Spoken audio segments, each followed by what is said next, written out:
അങ്ങനെ അച്ഛനാണെങ്കിൽ എന്തേലും ചാരികയുടോ ദേവികയുടോ കാര്യം പറഞ്ഞാൽ അവർക്കത് അനുസരിക്കാതിരിക്കാൻ കഴിയില്ല. നേരത്തേക്കാണെങ്കിൽ അവർ മൈൻഡ് ചെയ്യില്ലായിരുന്നു. അതിന് കാരണമുണ്ട്. മാധവൻ ഒരു പക്ക ക്രിമിനലും ഗുണ്ടയുമായിരുന്നു. പക്ഷേ ഇപ്പോൾ അങ്ങനെയല്ല. അയാളിപ്പോൾ മക്കൾക്ക് സ്നേഹനിധിയായ അച്ഛൻ തന്നെയാണ്. പ്രത്യേകിച്ച് ഇപ്പോൾ മരണക്കിടക്കയിലാണ് അയാൾ കിടക്കുന്നത്. ഇന്നത്തെ ആ ഒരു പ്രൊമോയിൽ തന്നെ പറയുന്നുണ്ട്, മാധവന് മരണമൊഴിയാണോ അങ്ങനെയൊക്കെ പറയുന്നുണ്ട്. അതിനർത്ഥം മാധവൻ്റെ അന്ത്യം അടുത്തു കഴിഞ്ഞു എന്നൊക്കെ തന്നെയാണ്. പ്രത്യേകിച്ച് ആൾക്കാണെങ്കിൽ ഏജ്ഡായി. അതിനിടയ്ക്കാണ് തലയ്ക്ക് അടിയും കിട്ടിയിരിക്കുന്നത്. എന്തൊക്കെ ആയാലും ശരി, മാധവൻ തൻ്റെ അവസാന ആഗ്രഹം എന്നവണ്ണം ദേവികയോട് പറയുന്ന ഒരു കാര്യമുണ്ട്. ഒരിക്കലും നന്ദനെ തള്ളിക്കളയരുത്, നന്ദനെ ചേർത്ത് പിടിക്കണം, നന്ദൻ എപ്പോഴും കൂടെ തന്നെ ഉണ്ടാവണം. അതെന്തായാലും അച്ഛൻ്റെ ഒരു ആഗ്രഹമാണ്. അതിലുപരിയായിട്ട് തൻ്റെ മകൾ ഒരിക്കലും വിധവയായിട്ട് ജീവിക്കാൻ പാടില്ല എന്ന് മാധവന് നിഷ്കർഷമുള്ളതുപോലെ അതെ, ദേവികയും ചില തീരുമാനങ്ങൾ എടുത്തു കഴിഞ്ഞു. അങ്ങനെയാണ് ദേവികയും നമ്മുടെ നന്ദനും വീണ്ടും ഒന്നിക്കുന്നത്. എന്നാൽ നന്ദനാണെങ്കിൽ ഇപ്പോൾ ആഹാരം പോലും കഴിക്കാത്തൊരവസ്ഥയാണ്. പ്രഭാവതി കൊടുത്താൽ പോലും കഴിക്കില്ല. കാരണം നന്ദൻ്റെ മനസ്സിൽ ഒരു ചിന്ത മാത്രമേ ഉള്ളൂ, ദേവികയെ പിരിഞ്ഞ് നന്ദൻ ഒന്നും ചെയ്യാനായിട്ട് കഴിയില്ല. പിന്നെ ഇതിനു മുൻപ് എന്തിനാണ് ദേവികയെ നന്ദനാണെങ്കിൽ വിഷമിച്ചിട്ടുണ്ട് ഇസബെല്ല അടുക്കൽ പോയെന്ന് പറഞ്ഞാൽ ദേവിക ഒരിക്കലും നന്ദനെ വിട്ട് പോകില്ല എന്നൊരു വിശ്വാസം ഉണ്ടായിരുന്നു. പക്ഷേ ആ വിശ്വാസത്തിന് കോട്ടം തട്ടുന്ന രീതിയിൽ ദേവിക അന്ന് ഇസബെല്ലയോട് പറഞ്ഞല്ലോ, ഇനിയിപ്പോൾ ഈ സാധനത്തിന് ചുമ്മാ തരാമെന്ന് പറഞ്ഞാലും എനിക്ക് വേണ്ട എന്ന്. ആ ഒരു വാക്കാണ് നന്ദനെ ഇത്രമാത്രം തളർത്തിയത്. ഇനിയിപ്പോൾ ജയിലിൽ കിടന്നാലും വേണ്ടില്ല, ദേവികയെ പിരിഞ്ഞ് ഒരു ജീവിതം വയ്യ എന്ന് തന്നെ നന്ദൻ തീരുമാനിക്കുന്നു.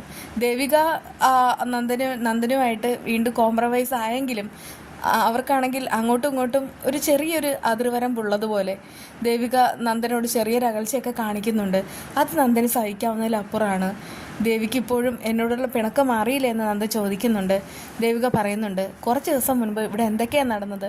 പലതവണ നന്ദു ആണെങ്കിൽ മാനസിക വിഭ്രാന്തി കാണിക്കുന്ന സമയത്ത് പോലും എന്തോ ഒരു വലിയ കാര്യം ഹൈഡാക്കി വച്ചിരിക്കുന്നതായിട്ട് എനിക്ക് തോന്നിയിരുന്നു. ഞാൻ എന്തെങ്കിലും ചോദിച്ചാൽ തന്നെ നന്ദു ചാടിക്കടിക്കാൻ വരുമായിരുന്നു. അപ്പോൾ പോലും എന്നോട് ഒരു വാക്കും പറഞ്ഞിരുന്നില്ല. ആ സമയത്തൊക്കെ ഞാനിവിടെ തീയിലുരുകിയാണ് ജീവിച്ചത്.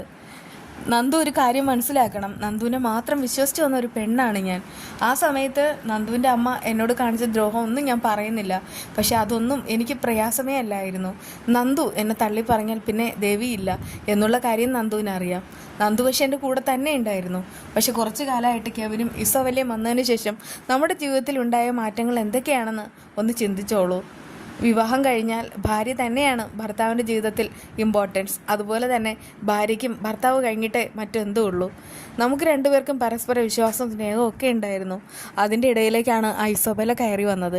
ഇസബെല്ലയെ പ്രൊമോട്ട് ചെയ്ത് നന്ദു സംസാരിക്കുമ്പോൾ, പ്രത്യേകിച്ച് ഇസബെല്ല നന്ദു നമ്മുടെ ബെഡ്റൂമിലേക്ക് കയറി വരുന്ന സമയത്തും എല്ലാം നന്ദു ആണെങ്കിൽ അവളെ ഇങ്ങനെ പ്രൊമോട്ട് ചെയ്യുമ്പോൾ എനിക്കത് സഹിക്കാൻ കഴിയില്ലായിരുന്നു. അതിലുപരിയായി ചന്ദ്രമതി ആൻറ്റി തന്നെയാണ് എല്ലാ കാര്യങ്ങളും തുറന്നു പറഞ്ഞത്. ചന്ദ്രമതി ആൻറ്റി അന്ന് കണ്ടുപിടിച്ചില്ലായിരുന്നെങ്കിൽ നിങ്ങളന്ന് ഒരു റൂമിൽ ആ ഒരു ദിവസം കഴിഞ്ഞാനെ. അത് കേട്ടിട്ട് നന്ദു പറയുന്നുണ്ട്, സോറി ദേവി, ഞാൻ ദേവിയുടെ കാല് പിടിക്കാം. അങ്ങനെ കാല് പിടിക്കുകയാണ്. ആ സമയത്ത് ദേവിക പറയുന്നുണ്ട്, നമുക്ക് എല്ലാവർക്കും ചില കണക്കുകൂട്ടലുകളുണ്ടായിരുന്നു. നമ്മുടെ ആത്മാർത്ഥ സുഹൃത്തുക്കൾ ചതിക്കില്ല എന്ന്. പക്ഷേ ഇവിടെ നമ്മളെ ചതിച്ചത് ആത്മാർത്ഥ സുഹൃത്തുക്കളായ കെവിൻ തന്നെയാണ്. പിന്നെ ഇസബെല്ല, അവളെയാണെങ്കിൽ നന്ദു ആത്മാർത്ഥ സുഹൃത്തായിട്ട് കണ്ടിട്ടുണ്ടായിരിക്കണം. പക്ഷേ എനിക്കങ്ങനെ കാണാനും കഴിയില്ല. അത് കേട്ടിട്ട് നന്ദൻ പറയുന്നുണ്ട്, ഇനി ആ പേര് മിണ്ടിപ്പോകരുത്. എന്നെ ചതിച്ചവർ രണ്ടുപേരുണ്ട്. അത് കെവിനും ഇസബെല്ലയും മാത്രമാണ്. ഇനി ഒരിക്കലും അവരാരും എൻ്റെ ജീവിതത്തിൽ ഉണ്ടായിരിക്കില്ല എന്നൊക്കെ ഇങ്ങനെ പറഞ്ഞിട്ട് ദേവിയെ ചേർത്ത് പിടിക്കുന്നുമുണ്ട്. ആ സമയത്ത് ദേവിക നന്ദനോട് പറയുന്ന ഒരു കാര്യമുണ്ട്. എന്തായാലും ശാരിക തന്നെയാണ് കെവിനോട് പ്രണയം നടിച്ച് അവളുടെ വലയിലാക്കിയത്. അതുകൊണ്ട് മാത്രമാണ് ഇത്രയും സത്യങ്ങൾ നമുക്ക് കണ്ടുപിടിക്കാനായത്. അത് കേട്ട് നന്ദു ആകെ ഷോക്കായിട്ട് നിൽക്കുകയാണ്. നന്ദുവിന് ഒരു കാര്യം അറിയാവോ, ഇതിൽ കയറി കളിച്ചത് വേറെ ആരുമല്ല, ആ DYSP ആണ്. അയാളാണെങ്കിൽ ആ ഇസബെല്ലയുടെ ആളാണല്ലോ. അയാൾ തന്നെയാണ് എല്ലാറ്റിനും കൂടെ നിന്നത്. അതുകൊണ്ടൊക്കെ പറയാണ്, അയാൾക്കിട്ട് ഒരു പണി ഞാൻ കൊടുക്കാൻ പോവാണ്. ഋഷി എവിടെയുണ്ടെന്ന് അറിയാമായിരുന്നു. എന്നിട്ടും അയാളും കൂടെ ചേർന്നിട്ടാണ് നന്ദുവിനെ ചതിച്ചത്. അതുകൊണ്ട് തന്നെ അയാൾ ഇനി സർവീസിൽ വേണ്ട. അത് കേട്ട് നന്ദൻ പറയുന്നുണ്ട്, അതിനു മുൻപ് തന്നെ അയാളെ എനിക്ക് പെരുമാറണം. ദേവിക പറയുന്നുണ്ട്, അത് നന്ദു എന്തോ ആയിക്കോ, അതൊന്നും പ്രശ്നമല്ല. പക്ഷെ ഇനി ഒരു ഏടാകൂടത്തിൽ ചെന്ന് ചാടുന്നതിന് മുൻപ് തന്നെ നന്ദു എന്നോട് പറയണം. നന്ദൻ പറയുന്നുണ്ട്, എനിക്ക് ഇത്രയെങ്കിലും അയാളോട് ചെയ്യണ്ടേ. ഇനി എൻ്റെ ദേവിയെ പിരിഞ്ഞ് നന്ദുവിന് ഒരു ജീവിതം ഉണ്ടാവില്ല.